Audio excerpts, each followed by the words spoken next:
Saya kira kami yakinlah hakim akan mempertimbangkan dengan sebaik-baiknya semua hal yang sudah disajikan dalam persidangan ini. Artinya hakim tentu kami berharap tidak menutup mata hanya pada satu pihak begitu, kemudian meninggalkan pihak yang lain, tapi betul-betul kami berharap bisa berdiri secara objektif dengan sudut pandang yang objektif, mengambil keputusan yang adil bukan hanya untuk masyarakat, bukan hanya untuk korban, tapi juga terdakwa yang tidak boleh juga ditinggalkan. Karena keadilan ini harus keadilan untuk semua, itu prinsipnya.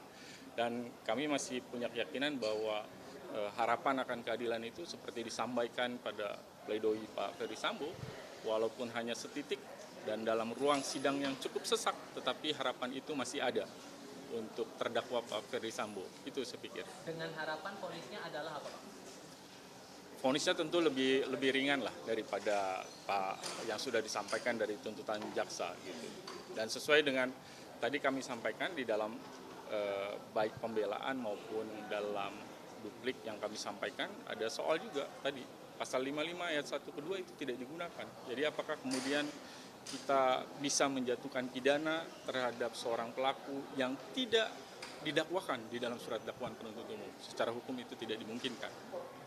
Tapi nanti kita lihat bagaimana kemudian hakim akan mengkonstruksikan perkara ini. Sekali lagi harapannya hakim bisa melihat berdasarkan fakta di persidangan, berdasarkan bukti, dan memutus secara adil untuk semua ya, korban, masyarakat, dan juga terdakwa tentu saja. Kalau keadaan psikologis Pak Ferry Sambo gimana nih Pak? Apalagi mendekati hari dijatuhkan vonis. Ya kalau Pak Sambo, beliau kan sampai dengan awal itu betul-betul fokus ya pada persidangan ini, mengupayakan semaksimal mungkin yang bisa dilakukan dalam rangka mempertahankan hak-haknya dia sebagai terdakwa. Di bagian terakhir tentu apapun putusannya tentu harus siap menerima, dan saya pikir beliau juga sudah menyiapkan mentalnya begitu. Lebih jauh sebenarnya juga mungkin mereka juga sudah menyiapkan untuk keluarga dan seterusnya.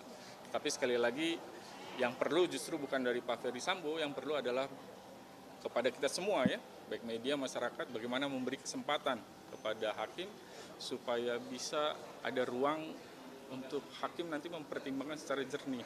Jangan ada tekanan, jangan ada upaya untuk mempengaruhi, supaya betul-betul hakim bisa memutuskan secara adil. Sekali lagi, perkara ini perkara yang sangat serius dan menentukan nasib dan jalan kehidupan bagi seorang terdakwa, istrinya juga keluarganya. Itu yang kita mesti perhatikan, dan artinya marilah sama-sama sekali lagi kita beri kesempatan kepada hakim nanti untuk bisa menilai secara jernih dalam pertimbangan dan putusannya nanti.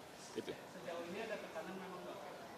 Saya tidak tahu, saya kan bilang mari kita sama-sama, jadi kita berharap marilah ini mengajak ini, kalau dibilang mengajak supaya kita sama-sama memberikan ruang, karena ini bukan hanya soal untuk masyarakat, ada terdakwa juga yang mesti ditentukan perjalanan kehidupannya bagaimana, dia diancam dengan hukuman mati, itu ancaman yang sangat serius. Untuk memutus pidana yang begitu serius perlu pertimbangan yang masak, perlu kehati-hatian, ya kan? Oleh karena itu mari kita sebagai masyarakat, kita negara hukum, kita beri kesempatan kepada pengadilan, kepada majelis hakim untuk bisa mempertimbangkan dengan jernih, dengan baik, untuk kemudian mengambil putusannya yang adil seperti saya sampaikan tadi.